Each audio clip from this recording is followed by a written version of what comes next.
Tensura What If? Silver Timeline by CBCTEBAS Chapter 84 New Start.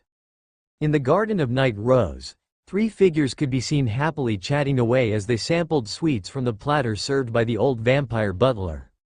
When a new presence suddenly appeared nearby, all three women turned to look at the two visitors who arrived with solemn expressions on their faces. "Hey everyone," Rimuru greeted with a wave as he sighed, sitting down beside Chloe.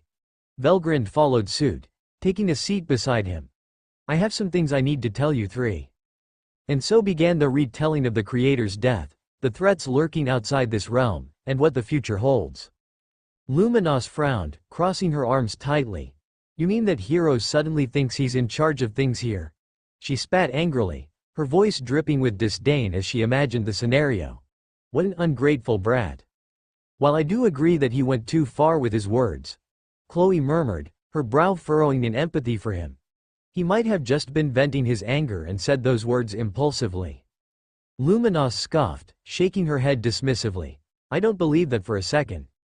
Honestly, he has been so dependent on Veldanava and Lucia that he didn't even notice Milam the entire time," Velgrind remarked, her tone sharp and laced with frustration. "That is your niece. We're all mourning, yet we didn't forget to comfort the one most affected by this." Hinata sighed, observing the rising tension as they voiced their opinions about the hero. "Personally, I haven't really interacted with him, but I do think he wasn't being rational with his words. Though I doubt he regrets his statements. They were genuine. When people are angry, that's when they really mean what they say, after all." She added her 2 cents to the discussion before turning to Rimuru, who had remained silent. "You okay there?" Her voice was laced with concern, her eyes searching his for any signs of distress. Rimuru turned to her, momentarily caught off guard before processing her words. "I'm fine, just processing the new memories I got. I don't really care what he thinks of me. I mean, it's just his opinion." "Wait, backtrack a bit. You remember everything now?" Hinata interrupted, her expression stunned. The revelation had been delivered so casually that it made her do a double take. "Yeah, that guy you fought back then named Toru. He was the one who arrived in the city with the other enemies. Turns out he's a fragment of mine with the desire to become whole again, or so I think." Rimuru shrugged, not particularly concerned about that person at the moment. Chloe looked at Rimuru expectantly. "Then does Rimuru-san remember me fully now?" Her eyes sparkled with anticipation and joy. Rimuru nodded in confirmation. Chloe's face lit up as she jumped with excitement and immediately latched onto Rimuru. She hugged him tightly as she sat down on his lap, her arms wrapped around his neck. Then, Rimuru-san can finally accept my love," she beamed before planting a kiss on him. It took a few minutes to get back on topic after that enthusiastic derailment. Both Hinata and Velgrind had to gently pry Chloe off Rimuru. Meanwhile, Luminos observed with a proud smile, happy that Chloe had finally taken a significant step forward. "Seems we got shifted away from the main topic." Velgrind cleared her throat to regain their attention. "Back to the topic at hand. The threat is still out there. That's why the real me and Rimuru are actually not here. We are only parallel existences." The others listened attentively, understanding that the two before them were not the primary versions but were still Velgrind and Rimuru. "Truthfully, there's another problem I haven't shared with you yet." Rimuru rubbed his temples, regretting not disclosing this sooner. "Veldanava and I speculated that Ouroboros and the other cryptid snakes are due to my existence. I'm not supposed to exist in this time period, after all. They were born to eliminate me. In a manner similar to how Veldanava was killed for loving a single person. The world seems to be finding a way to do the same to me." The expressions of the four women hardened. Surprisingly, Velgrind had been unaware of this but had a vague inkling. Hearing a confirmation of this troubling news left a bitter taste in her mouth, as it was disheartening to learn her brother was facing a similar fate. "Fortunately, we have discovered some countermeasures." Rimuru paused to let the gravity of the situation sink in. After taking a deep breath, he continued, his gaze fixed on Chloe and Hinata. "We are anomalies, beings out of the flow of time.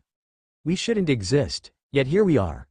We can never truly return to our designated roles in the timeline, which is why substitutes will be born to replace us. In layman's terms, new versions of Rimuru, Chloe, and Hinata were created after we traveled back in time. A child version of Chloe with a Hinata in her mind may appear at some point, whether it's this month or next, I cannot tell. And in the future, a slime with the soul of Mikami Satoru exists, even though I am here and alive. Then, what happens to us? Hinata asked, her voice a mix of curiosity and wariness. Same with me, Rimuru said with a wry smile. We'll probably be hunted down because we're not supposed to exist. However, we don't have to worry because the ways to counter this have already been proven and established by me. The first way is to leave the cardinal world and move near the edge of the multiverse. The world and system responsible for finding and exterminating us are primarily focused on the cardinal world. We can go somewhere less scrutinized and maintain a low profile while the main Rimuru draws most of their attention by openly confronting Ouroboros. And the second one? Velgrind prompted.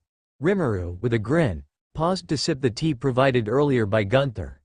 He enjoyed the tense silence that followed while everyone awaited the second solution. After a playful pause, Velgrind slapped him lightly on the back of the head, prompting Rimuru to continue begrudgingly.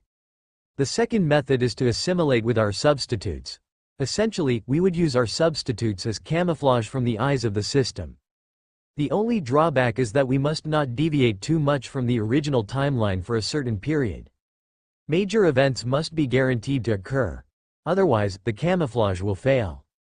Can you specify what type of events? Hinata asked, placing a hand on her chin as she considered the implications. Chloe, too, was aware that many significant events would unfold over the next 2,000 years.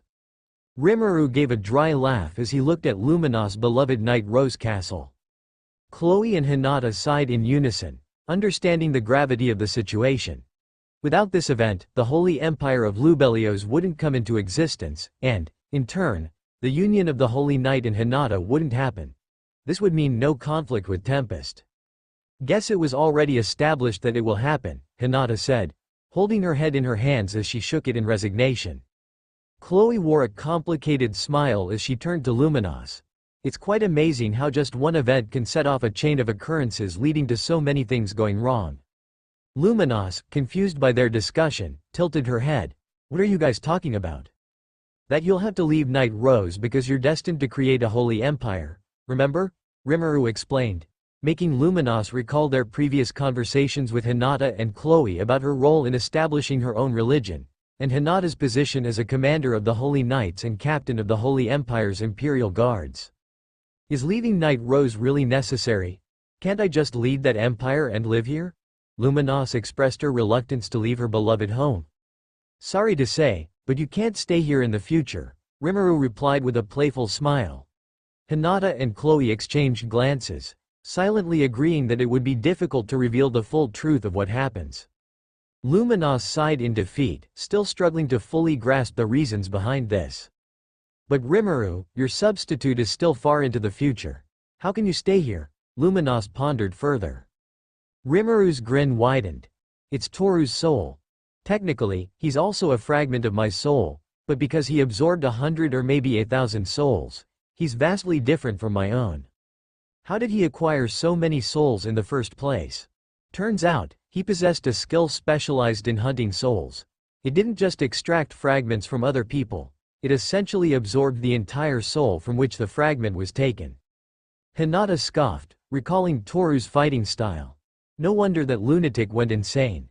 Having over 1,000 malicious souls embedded in your own would drive anyone mad. Or perhaps he was already a psycho before that, she scoffed again.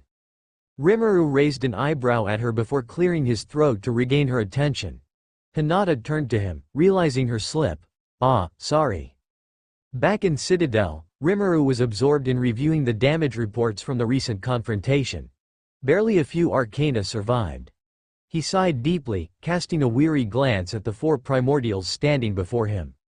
Their expressions were a blend of shame, fear, and stoicism, each struggling to hide their inner turmoil.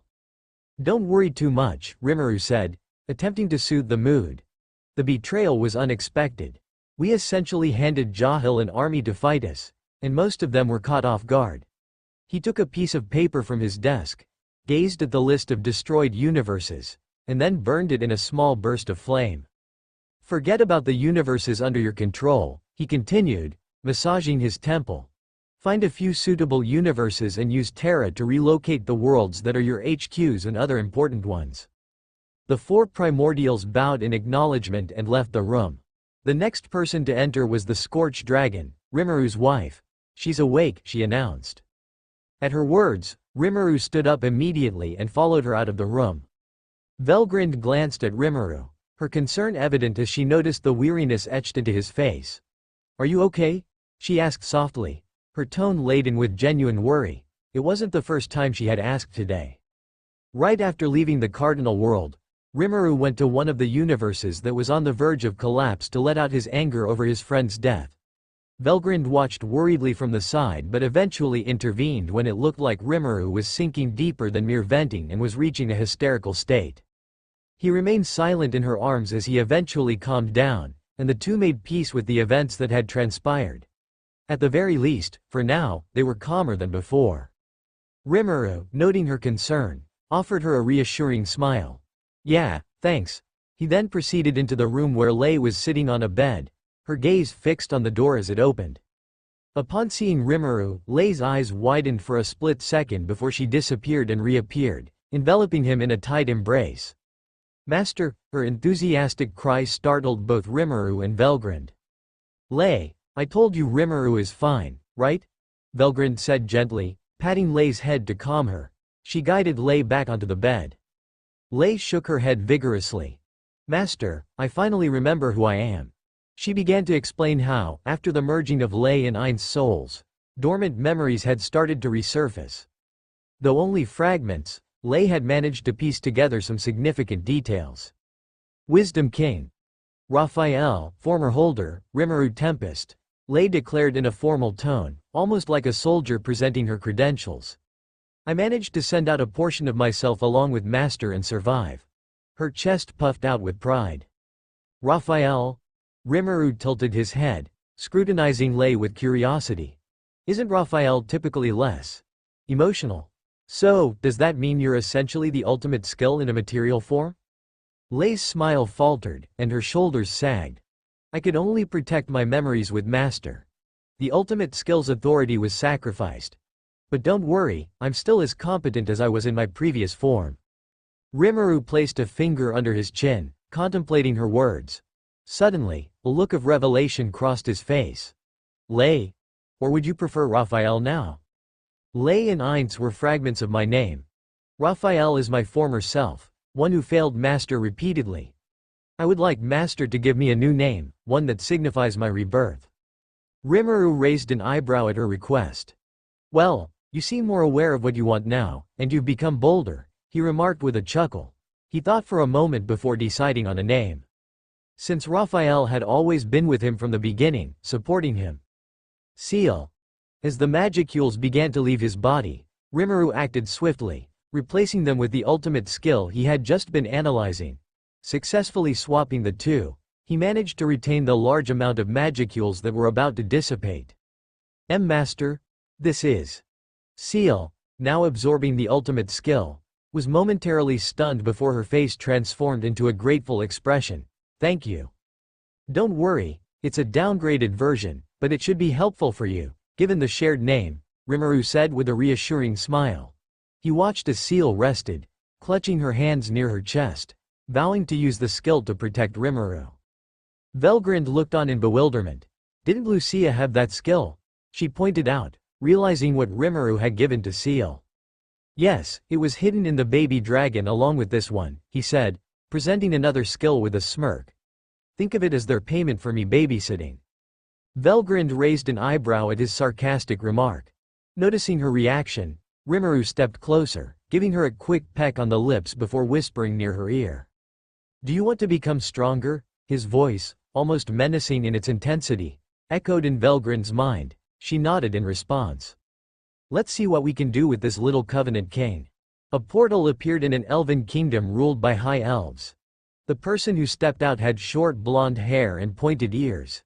His face was attractive, but what really stood out was the cold, sinister gleam in his eyes. He wore something akin to a white lab coat, with one hand casually in his pocket and the other behind his neck, which he cracked as he surveyed the city. New body, new boss, new place, new test subjects, he said with a grin, noting the cautious glances from the elves. Boss. I mean Rimuru's facility was the best, he sighed, shaking his head at the memory of the destruction left after Lilith's suicide. Time to start from scratch. This place should do. With that, and a gaze as sharp and calculating as a serpent's, he began walking towards his new facility, eager to meet his new test subjects. With that, he marched forward to the Elven Kingdom where his once empire stood.